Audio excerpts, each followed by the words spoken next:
Hello नमस्कार। अगर power star Pawan Singh के फैंस है तो बहुत बड़ी अपडेट आ चुकी है पावर स्टार पवन सिंह के तरफ से, जो कि हर हर गंगे पावर स्टार पवन सिंह के भोजपुरी की सबसे बड़ी मूवी बनने जा रही है, जो कि ऑलरेडी शूटिंग हो चुका है, इन्वेस्टमेंट हो चुका है।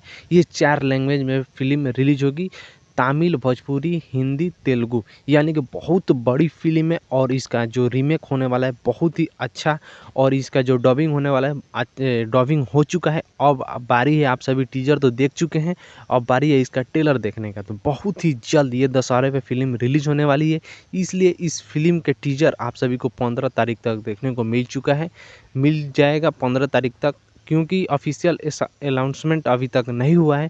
क्योंकि अभी हमने जानकारी लिया है उनके आसपास रहने वाले लोगों से, तो हमको मालूम चला है कि ये फिल्म 15 तारीख तक इसका ट्रेलर जो होगा आप सभी के बीच रिलीज़ किया जाएगा। तो बहुत ही ज़बरदस्त इसका ट्रेलर भी होने वाला है, तो आप सभी इंतज़ार कर रहे होंगे हर हर गंगे के ट्रेलर देखने के लिए। तो आप सभी को इसी चैनल से आप सभी को अपडेट मिलता रहेगा, क्योंकि जब भी हर हर गंगे का ट्रेलर आएगा तो आप सभी को इसी चैनल पे आप सभी को अपडेट दे देंगे हम। तो चैनल को सब्सक्राइब कीजिए, और पावर स्टार पवन सिंह के कट्टर वाले फैंस हैं तो वीडियो को लाइक शेयर कमेंट दबा कर कीजिए, और चैनल को सब्सक्राइब भी कीजिए।